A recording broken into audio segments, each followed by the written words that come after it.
Sir ఇటు కేటీఆర్ గారి arrest పైన ఒక చర్చ అయితే జరుగుతుంది సార్. అంటే ఈ ఫార్ములా రేసింగ్ దాంట్లో స్కామ్ జరిగింది. గవర్నర్ గారికి మేము పంపించాంలే పర్మిషన్ ఇవ్వండి దాన్ని అరెస్ట్ చేయడానికి అని చెప్పేసి. అక్కడి నుంచి కూడా విచారణకు పర్మిషన్ లభించింది. ఇప్పుడు ఏసీబీకి కూడా వెళ్ళింది. తొందరలో రేపో మాపో ఆయన అరెస్ట్ అవుతారని అంటున్నారు. మరి కేటీఆర్ గారు కేటీఆర్ ఛాలెంజ్ చేస్తున్నాడు కదమ్మా, ఛాలెంజ్ చేస్తున్నారు. మీరు అసెంబ్లీలో చర్చ పెట్టండి. ఈ ఉడత ఊపులొద్దు, అరెస్ట్ చేస్తాం లీకులు ఇచ్చి ప్రజల్లోకి దమ్ముంటే చర్చ పెట్టండి, అసెంబ్లీలో చర్చ పెట్టండి, చర్చిద్దాం, ఎవరు తప్పో తేలుద్దాం. ఛాలెంజ్ చేస్తున్నాడు కదా, రేపు అసెంబ్లీ నడుస్తుంది కదా, పెట్టండి చర్చి, ఆ చర్చ పెట్టండి, తేల్చండి. అయితే అరెస్ట్ చేయండి. అరెస్ట్కి ఏం భయపడలేదు ఎవరు. మీరు ఊరినే అరెస్ట్ అని ఒక డ్రామాని బిల్డప్ చేసి ఒక జనాల్లో ఒక దీన్ని బిల్డప్ చేసి చేస్తున్నారు. ఆ బిల్డప్లు వద్దు, ఈ ఉడత ఊపులు ఈ బెదిరింపులు వద్దు. చేస్తే చేయండి, దమ్ముంటే చర్చ చేయండి, అసెంబ్లీలో చర్చ పెట్టండి, చర్చలో తేల్చండి, టేక్ యాక్షన్.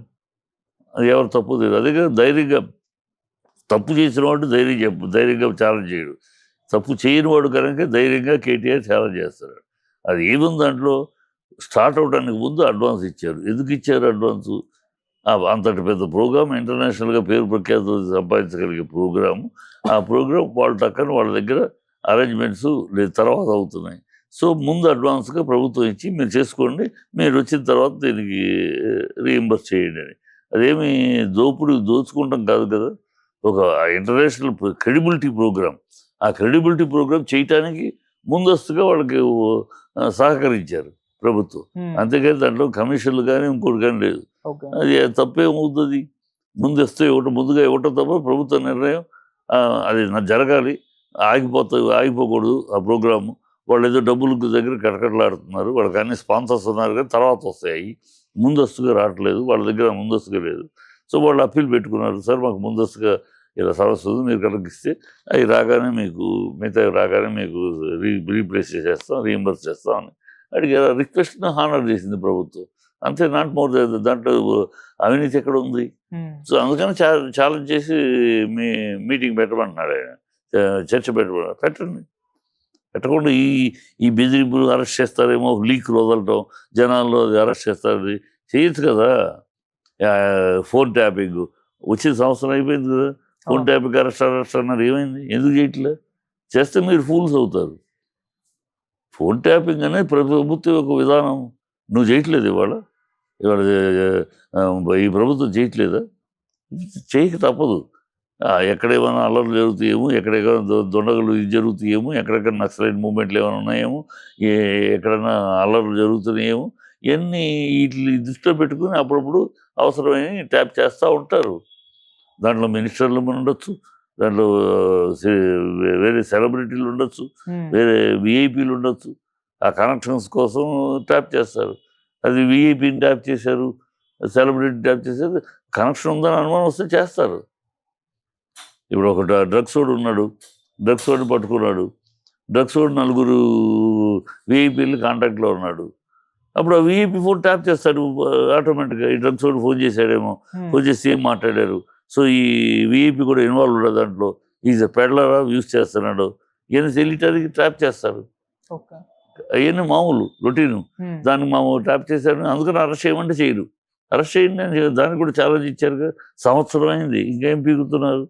ఇవన్నీ డ్రామాలు తప్పితే, బిల్డప్లు తప్పితే ఇంకోటి కాదు. అంటే ఇప్పుడు ఫోన్ ట్యాపింగ్ వ్యవహారం లేకుంటే ప్రాజెక్ట్ విషయంలో ఇవన్నీ కూడా ఆరోపణలు అప్పుడు వచ్చేసాయి. వాటి విషయంలో ఏం కాలేదు. ఇప్పుడు ఈ ఫార్ములా రేసింగ్ కేసులో కూడా ఎటువంటి పరిణామాలు చోటు చేసుకోమంటారు? ఏది చేసుకుంటారు? అరెస్ట్ చేయలేరు. అరెస్ట్ చేస్తే వాళ్ళు ఫూల్స్ అయిపోతారు. అరెస్ట్ చేస్తే వాళ్ళ సునకానందంగా ఇప్పుడు ఎట్లాగైనా ఒకరోజైనా లోపల పెట్టాలని అర్జున్ విషయంలో అలాగూ టెక్నికల్ వాడి చేశారు. అలా ఏమైనా చేస్తే 2 రోజులు పెట్టుకోవచ్చు, 3 రోజులు పెట్టచ్చు. కానీ కోర్టు ముందు తేలిపోతారు, కోర్టు మందలిస్తుంది. ఏ ఆధారాలతో పెట్టారో ఆధారాలు సరిగ్గా రిలీజ్ ఇవ్వమంటారు. ఇప్పుడు తలపోయినట్టు. ఇప్పుడు అర్జున్ విషయంలో అదే కదా అయింది.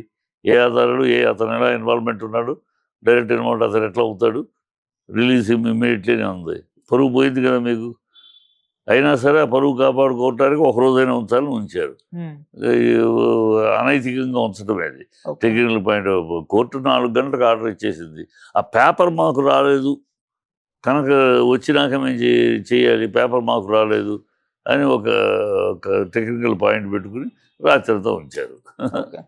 సార్ ఇప్పుడు కేటీఆర్ గారు ఒకవేళ అరెస్ట్ అవుతే సింపతి ఖచ్చితంగా వస్తుందా బీఆర్ఎస్ కు? ఎందుకంటే కవిత గారు అరెస్ట్ అయినప్పుడు రావాల్సినంత రాలేదు అనే ఒక అభిప్రాయం అయితే ఉంది సార్. మరి ఇప్పుడు కేటీఆర్ గారు అరెస్ట్ అవుతే అంటే ప్రజల దగ్గర నుంచి అప్పుడు వేరు మా ఎలక్షన్ టైము.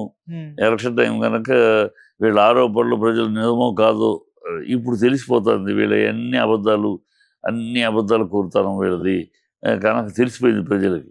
సో ఇప్పుడు కనుక చేస్తే ఖచ్చితంగా సింపతి బ్రహ్మాండంగా వస్తాయి. ఈవెన్ వీళ్ళు మొదటి నుంచి కూడా అన్ని అబద్ధాలతోటి మొదలెట్టారు కార్యక్రమం. అబద్ధాలతోటి అధికారంలోకి వచ్చారు. ఇవాళ అబద్ధాలతోటి ఇవి కూడా చేయాలని చూస్తున్నారు అని ప్రజలు క్లీన్గా ఓపెన్ మైండ్లో ఉన్నారు. ప్రజలు క్లియర్గా అర్థమైపోయింది. ఇది ఒక అబద్ధాల ప్రభుత్వం, ఒక అవినీతి ప్రభుత్వం, ఒక అరాచక ప్రభుత్వం, దుస్సాహసాలు చేస్తున్న ప్రభుత్వం అని ప్రజలు బాగా క్లియర్గా తెలిసిపోయింది. దుర్మార్గమైన ప్రభుత్వం అని కనుక వాళ్ళు ఖచ్చితంగా సింపతి వస్తుంది. Okay sir. ఇప్పుడు ఒక అంటే కేటీఆర్ గారు అరెస్ట్ అవుతే కేసీఆర్ గారు బయటకి రావట్లేదు కదా, మళ్ళీ అప్పుడు ఆయనే వచ్చి లీడ్ తీసేసుకుంటారా? అంటే ఇప్పుడు హరీష్ రావు గారు కేటీఆర్ గారే ముందు నడిపిస్తున్నారు, మరి కేసీఆర్ గారు జనవరి తర్వాత వస్తారమ్మా. జనవరి తర్వాత ఆయన వ్యూహకర్త. వీళ్ళకి మళ్ళీ చిల్లర రాజకీయ నాయకుడు కాదు ఆయన. 14 ఏళ్ళు ఒక పోరాటం చేసి ఒకే ముక్కుసూటిగా ఒకే ప్రోగ్రామ్ చాలా అన్ని రాజకీయ పార్టీలు అటొక్కాలు ఇటొక్కాలు కొన్ని అవునని ఒకసారి కాదని అన్ని జంపింగ్ కార్యక్రమాలు చేసి ఒక్క కేసీఆరే ఒకే మాట తెలంగాణ అని 14 ఏళ్ళు పోరాడి అధికారంలోకి వచ్చాడు ఆయన. ఆయన వ్యూహకర్త. వీళ్ళకి మాత్రం మామూలు అడగోలుగా అదృష్టం కొద్దీ అయినోడు కాదు, కష్టపడి వచ్చినవాడు కనుక ఆయన వ్యూహకర్త. ఎప్పుడు రావాలో అప్పుడు వస్తాడు. ఆయన వచ్చే సంవత్సరంలో వస్తాడు. మీకోసం ఎందుకు వస్తాడు? ఆయన వ్యూహం ప్రకారం వస్తాడు. Okay sir, thank you so much sir.